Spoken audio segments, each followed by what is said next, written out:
Kita hadirkan informasi seputar dunia politik yang kemarin di mana Presiden Joko Widodo baru saja melantik Ketua Umum Partai Demokrat Agus Harimurti Yudhoyono sebagai Menteri ATR BPN. Otomatis selama lebih dari 9 tahun ya ini Partai Demokrat beroposisi bergabung juga dengan pemerintahan. Ya, dan ini tentunya mendapatkan banyak respon dari masyarakat. Sebelum kita diskusi, kami hadirkan terlebih dahulu informasinya berikut ini.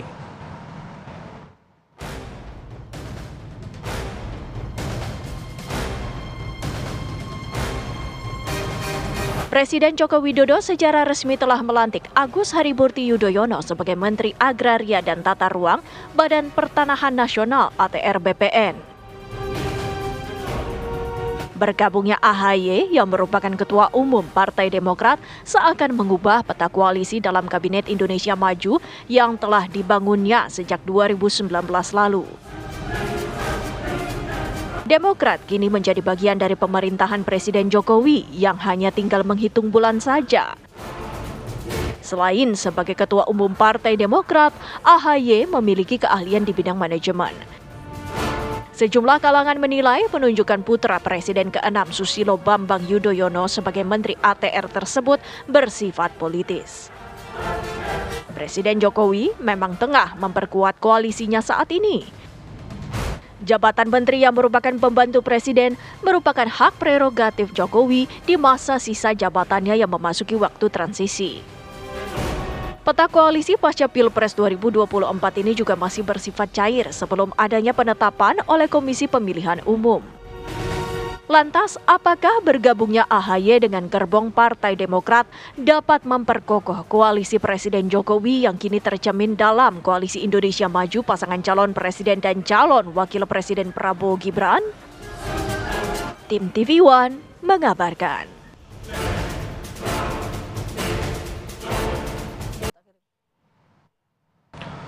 Oke, untuk berdiskusi mengenai hal ini sudah ada dua narasumber yang hadir pagi hari ini. Yang pertama ada Mbak Diska Putri, ini politisi Partai Demokrat juga sebagai jubir Partai Demokrat. Pagi Mbak Diska. Selamat pagi. Mas Bayu. Oke, ada juga Mas Umam, analis politik kita. Pagi Mas Umam, sehat? Mas Bayu, selamat pagi. Oke, saya langsung ke Mbak Diska. Mbak Diska, kemarin sudah dilantik ya Mas AHY.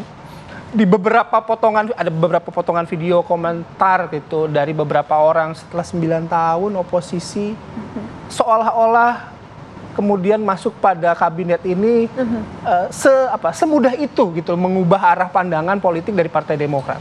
Kayaknya kalau dibilang semudah itu juga tidak, karena tentu ini kan bukan keputusan 1 atau 2 hari kemudian gitu. Meskipun memang prosesnya cukup cepat karena Mas Ketum kita baru diberitahu sekitar hari Senin begitu ya, hari Senin, lalu kemudian hari Selasa sebelum pelantikan dipanggil oleh Pak Jokowi, baru hari Rabunya kemudian dilakukan pelantikan. Tapi kalau kita flashback ke belakang tentu kita tahu bahwa saat ini pada pemilu 2024 kita juga melakukan koalisi dengan Koalisi Indonesia Maju, di mana di sana juga banyak partai politik, rata-rata adalah partai politik pengusung pemerintah, sehingga tentu sudah banyak komunikasi dan juga menjalin kesepahaman dengan partai-partai pengusung pemerintah. Tapi tentu yang kita lihat di sini adalah sejak awal meskipun kita oposisi, kita juga bukan oposisi yang apa-apa pokoknya harus kontra dengan pemerintah. Kita selalu ada dalam oposisi yang strategis, di mana apa yang baik akan selalu kita dukung, tapi apa yang tidak baik kita berusaha untuk melakukan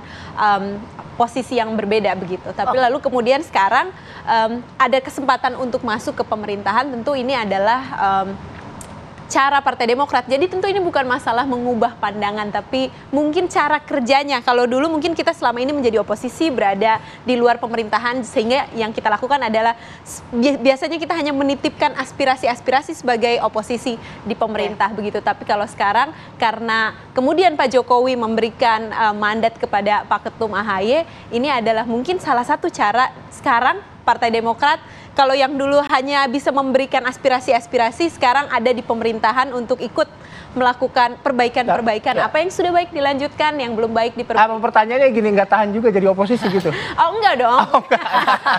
bukan masalah tidak tahan oposisi, tapi tentu kita lihat bahwa politik kan cair sekali Mas sekarang ini, dan kita juga lihat bahwa sekarang rasanya agak sulit melihat mana yang oposisi dan mana yang bukan gitu. Apalagi kita lihat dinamika politik saat ini kan, yang mana yang melakukan perubahan tapi juga tetap masih ada di pemerintahan. Jadi saya rasa ini kita lihat ini sebagai salah satu cara mungkin ini saatnya untuk berkontribusi lebih baik untuk masyarakat. Nah, tadi ada yang menarik juga nih, Bay, kalau kita mendengarkan pernyataan dari Mbak Diska, kan sudah sempat komunikasi dengan partai koalisi pemerintah sebelumnya, artinya sudah komunikasi dengan siapa saja? Partai Gerindra sudah? Iya, karena kan kita sudah responnya apa? Respon dari para partai koalisi apa? Ya. Itu menarik gitu. Karena kebetulan kita sudah ada di koalisi Indonesia Maju sejak pemilu 2024 sebelum kampanye, bahkan waktu itu kita sudah berkomunikasi jelas sangat intens dengan Partai Gerindra, PAN, Golkar, lalu juga ada PSI dan banyak partai-partai lainnya begitu. Jadi tentu semuanya membuka tangan dengan sangat baik begitu, dan juga sebelum Mas Ahaye dilantik, setelah bertemu Pak Jokowi, beliau juga langsung ketemu dengan Pak Prabowo, juga berkomunikasi dengan Pak Zulhas dan juga Pak Erlangga begitu. Jadi ini seolah-olah seperti akhirnya Partai Demokrat bisa masuk ke pemerintahan. Tapi tentu ini bukan itu, tapi kalau melihat apa yang dibilang Pak Jokowi kemarin, ini bukan sekedar ketua umum, tapi Pak Jokowi seolah-olah memberikan riwayat hidupnya Mas Ahaye begitu, dan melihat bahwa mungkin Mas Ahaye dilihat oleh Pak Jokowi sebagai aset bangsa, karena dilihat selama ini kita lihat di konversi kemarin Pak Jokowi membacakan riwayat hidupnya dan riwayat hidup Mas Ahaye dan melihat respon positif dari partai koalisi pemerintah itu menarik. Saya mau ke Mas Umam kalau gitu. Kalau memang ini sudah komunikasi dengan partai koalisi pemerintah, kemudian juga sudah mendapatkan respon positif, lantas bergabungnya Mas Ahaye ke kabinet ini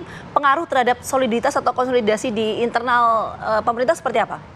Itu dulu mungkin Mas Umam. Iya, kalau konteks politiknya seharusnya ini akan memberikan insentif kekuatan politik yang lebih solid, terutama di fase akhir 8 bulan pemerintahan Pak Jokowi. Karena bagaimanapun juga kalau misal kita mencermati dinamika di Senayan, sekarang sudah muncul isu tentang angket, kalau angket tidak berjalan, interpelasi dan sebagainya, itu kan menjadi sebuah pertanyaan besar. Apa yang mau diangketkan? Apa yang mau diinterpelasikan? Apakah kinerja KPU? Apakah kinerja Bawaslu? Ataukah kinerja DKPP? Itu tidak clear. Besar kemungkinan agenda politik yang kemudian diusung oleh kubu 03 dan juga kubu 01 sebenarnya akan menyasar kinerja dari presiden sendiri. Nah, kalau misal kemudian situasinya menjadi semakin dinamis, maka penting bagi presiden memang untuk memperkuat basis kekuatan politiknya di Senayan. Noted bahwa ada sejumlah partai yang per hari ini masih berada di kekuasaan, tetapi narasi, argumen, dan juga positioning mereka seolah oposisi.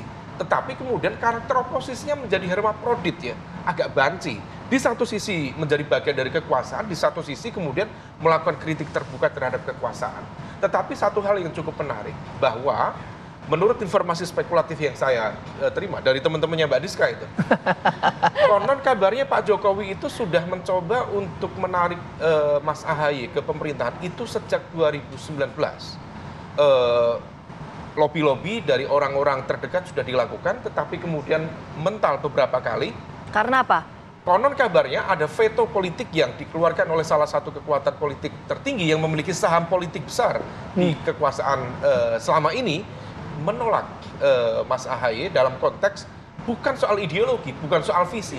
Hanya barangkali semata-mata Mas Ahaye adalah anak dari Pak SBY. Sesederhana itu. Artinya bahwa ada memang satu situasi yang kemudian barangkali kalau misal kemudian sekarang Pak Jokowi memberikan ruang pada Mas Ahaye, sebenarnya ini adalah sebuah penegasan bahwa Pak Jokowi mencoba untuk berdiri secara independen, tidak lagi berada dalam bayang-bayang let's say Ketua Umum PDIP Bu Megawati Soekarno Putri, dan independensi itu kemudian meletakkan beliau sebagai presiden yang bukan dalam konteks petugas partai yang kemudian diklaim selama ini. Nah, situasi ini yang tampaknya menjadi agak unik.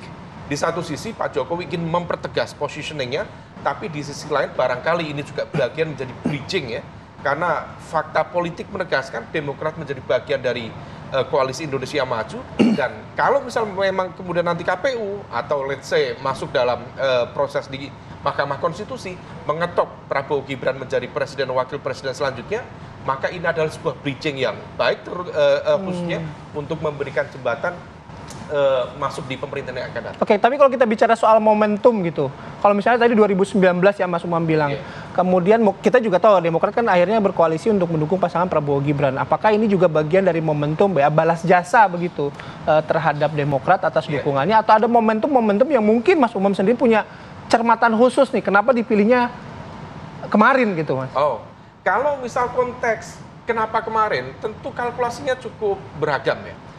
Dalam satu sisi tentu ada faktor barangkali konteks elektoral. Karena bagaimanapun juga kalau misal kemudian dilakukan sebelum pemilu, barangkali akan ada dampak atau pengaruh secara elektoral kepada Partai Demokrat. Meskipun di saat yang sama, kalau misal kemudian Demokrat sekarang positioningnya sekitar 7,7%, sebenarnya ada sebuah fenomena yang perlu kita cermati. Barangkali ada semacam kegamangan dari basis pemilih loyal dari Partai Demokrat. Karena begini, Mas. Sejak Demokrat dipegang oleh ketua umumnya Mas Ahaye, itu situasinya sangat tidak mudah. Pertama, dia terpilih dan di saat itu juga hari pertama betul ya terjadi lockdown di Jakarta, dan itu seolah kemudian membuat dia tidak bisa melakukan banyak hal. Terus berjalan di 2020, habis itu kemudian begitu proses awal melakukan konsolidasi internal, masih ingat terjadi kemudian sebuah quote by quote kudeta yang kemudian dianggap sebagai sebuah bentuk perlawanan yang tidak konstitusional dan sebagainya oleh KSP Muldoko.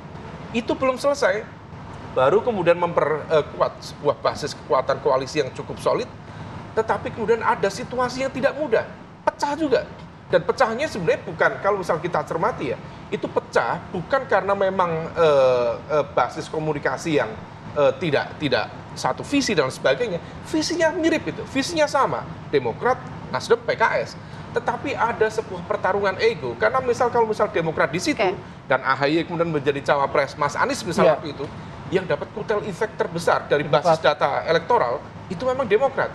Maka kalau misal ada quote by quote veto untuk tidak mencawapreskan Mas AHY, maka itu kalkulasi politik praktis sebenarnya. Nah, begitu kemudian itu terjadi, keputusan lepas, kemudian bergabung dengan Pak Prabowo. Dan ternyata, mungkin barangkali di luar kalkulasi Demokrat, Pak Prabowo ternyata memilih Mas Gibran sebagai cawapresnya. Oke, Mas Umam, ini yang menarik adalah nanti kita akan tanyakan tadi data spekulatifnya Mas Umam, termasuk juga teman-teman wartawan juga sudah sempat mendapatkan informasi itu, bahwa sebetulnya sudah ditawari posisi untuk kemudian masuk ke kabinet itu sejak 2019, betul nggak? Coba nanti Mbak Diska, kita tahan dulu, kami kembali hadir saat lagi untuk Anda.